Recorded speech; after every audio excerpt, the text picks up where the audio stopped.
Okay, today we're going to take a look at something called a neutron black hole. I will explain what that is in just a second. Probably have never heard that terminology before, but we'll try to invent it today accordingly. The first thing we're going to discuss is something called the Schwarzschild Radius for a black hole. And the Schwarzschild Radius tells us that if you give me a mass here, I know what g is. It's the gravitational constant, 6.67 times 10 to the minus 11. And I know what c is. It's 3 times 10 to the 8th, and we'll square that. And I know the number 2. And since you're giving me the mass, and I know all these other people, I can tell you the radius of the black hole that will be necessary to create something called the Schwarzschild Radius, which is the point at which light cannot escape from the black hole. So we'll have to know the Schwarzschild radius, and there it is. All right. There's our two constants there. Okay, now what we're going to do is we're going to create a neutron black hole. What that means is we're going to make a black hole and stuff it filled with neutrons. The first question is, how many neutrons do you want to put in there? And we'll say, we'll put in n neutrons. I don't know how many neutrons will be in this black hole. We'll just call it n for right now. Hey, what's the mass of each of the neutrons that you put in there? Well, the mass of a neutron is 1.67 times 10 to the minus 27. I'm sorry, I scrubbed that a little bit, but it's negative 27 up there. I wrote that right here. Kilograms. That's the mass of each of the neutrons. Okay. And what is the radius of each of the neutrons? About 1 times 10 to the minus 15 meters. Okay, that's nice to know when we build our neutron black hole, how much the mass of each of the pieces inside of the black hole is, and the radius of each of the black holes. These kind of numbers will be important later on. And then that we're going to use n, and the number of neutrons is the total number of neutrons inside our black hole. Well, what's going to be the mass of this black hole or star, if you will? Well, the mass of this black hole will be how many neutrons you put in times the mass of each neutron. Makes sense. If you have 10 neutrons and each neutron is 100 kilograms, then 10 times 100 is 1,000 kilograms. Will be this thing. So it's the mass of the black hole is the number of pieces times the mass of each of the pieces. And I wrote that there. I don't know the number, but I know the mass of each piece. And so the mass of the star will be this right here, this variable. Hey, what will be the volume of the star? Black hole, neutron black hole, or star. Well, it will be n, the number of neutrons, times the volume of each of those little pieces right there. That will be the volume of this star. It's the volume of each piece times how many pieces you have in there. Okay, I guess that's n times the volume of a neutron. What's n? It's n, I don't know what that is. What's the volume of a neutron? Well, a neutron is spherical, so it's 4/3 pi radius of neutron cubed. Okay. Do you know Mr. N? No, I don't. 4/3 will be right there. Pi will be there. And the radius of a neutron, I told you that number would come up. We do know the radius of the neutron. So what's the volume of this neutron black hole? This is the volume of the neutron black hole. So now we have the mass of the neutron black hole and the volume of the star or neutron black hole. That's nice to know. What's another way to figure out the volume of the neutron black hole? Well, we could do it by pieces, or we could just say it's 4/3 pi, the radius of the star or neutron black hole cubed. That's another way to figure out the volume of the star, is just say, hey, if you tell me the radius, not the radius of each of these little pieces, but the radius of the whole star, I'll tell you the volume of the star. And I know you're going, why did you figure it out 2 times? We'll see that in just a second, the purpose for that, okay? Okay, so let me get this right. The volume of the neutron black hole either can be depicted with by neutrons, or it can be depicted by the actual radius of the star. But these two have to be equal.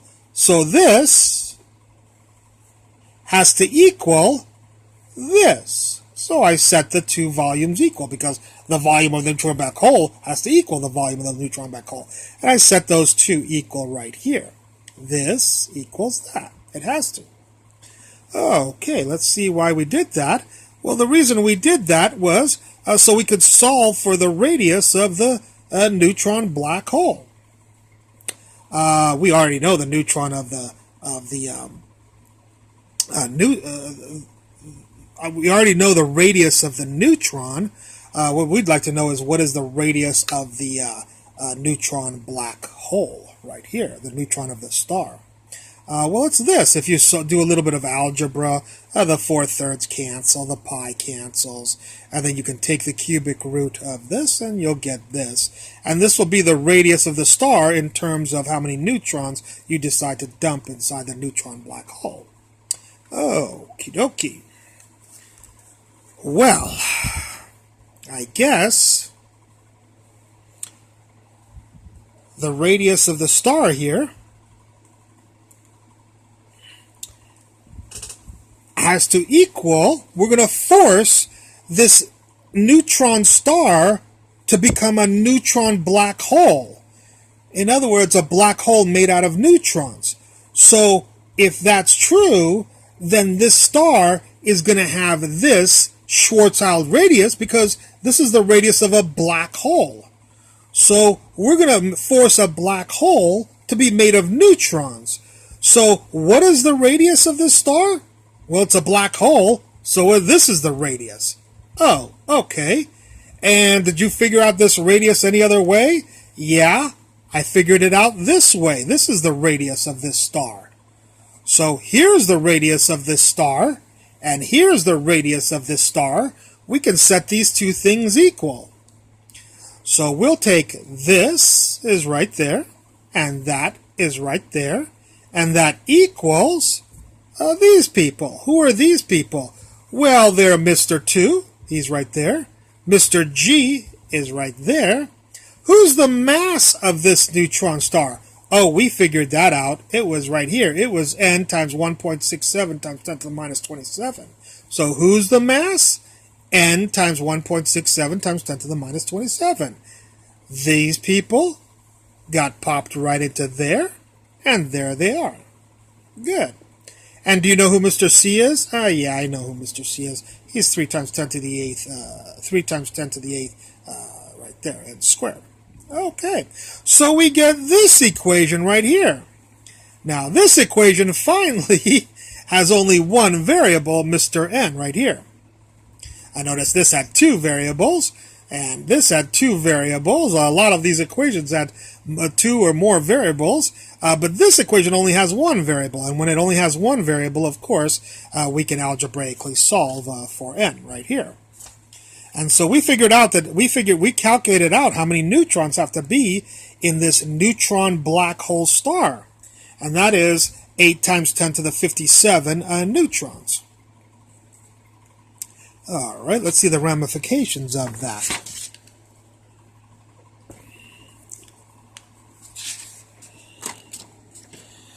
Well, once you know the number of neutrons, I can go back to the mass equation right here. Remember our mass equation right here?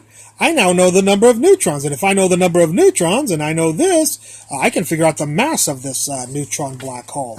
So what is the mass of the neutron black hole? N times the mass of each neutron.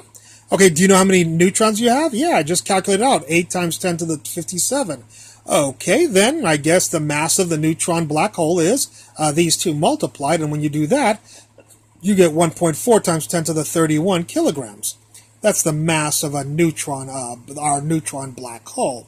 I will make one mention here, just to notice something. The mass of our sun is 2 times 10 to the 30th kilograms. And when you take that and divide by this, you'll figure out that the mass of our neutron black hole is about 7 times more massive than our sun, or our sun is 7 times less massive than the neutron black hole. That's what we figure out right here. So our neutron black hole is 7 times more massive than our sun. All right. Well, there was one other thing that we could have calculated that we couldn't do before. We didn't know the number of neutrons, and that is we can figure out the radius of our neutron black hole right here. The radius was this right here. But now we know the neutrons. We'll take that and plug it into there. We'll get our radius, and that's what I did for you right here. Here's the radius of the neutron black hole is the cubic root of n times 1 times 10 to the minus 15. And we plugged, do you know n? Yep, 8 times 10 to the 57. Cubic root of that times this. Don't stick this inside the cubic root. It's outside. But if you multiply those two, you get the radius of our neutron star, neutron black hole, to be 2 times 10 to the 4th, which of course is 20,000 meters.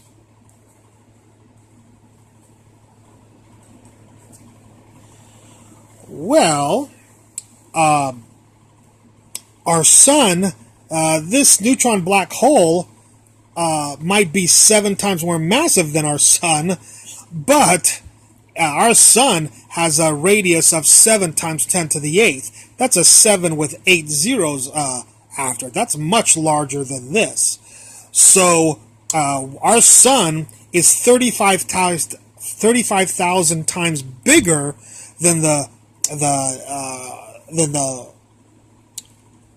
neutron black hole. Or the neutron black hole is 35 times smaller than our sun. So we've taken something that's 7 times more massive than our sun and compacted it into a volume that is, or a radius that is 35,000 times smaller than our sun. So that's quite a bit of compression of all this mass. And that's how you create a neutron black hole. Now, the fascinating thing about this is these numbers are pretty, they're pretty close to our numbers of the sun and how big a neutron star or a black hole should be with this size of mass. But the interesting thing is that the only constants that we plugged in here, except for the universal constants of G and C, which have nothing to do with, G applies to baseballs as much as it applies to galaxies, and C applies to baseballs as much as it applies to black holes or whatever.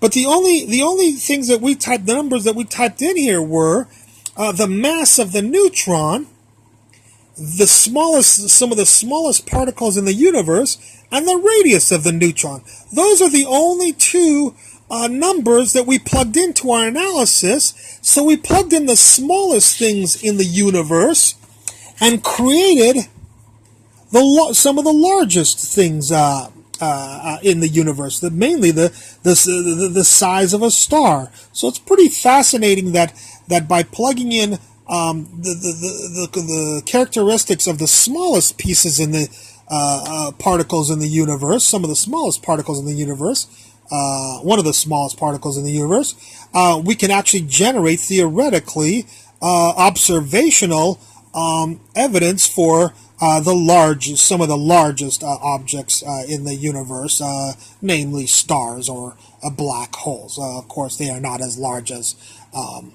galaxies or clusters of galaxies, but they're still pretty big and a lot bigger than a neutron. The characteristics of a neutron that we plugged in would warrant. So it's kind of neat. All right, I hope you enjoyed this lecture, and I look forward to any comments you have at the bottom. Thank you.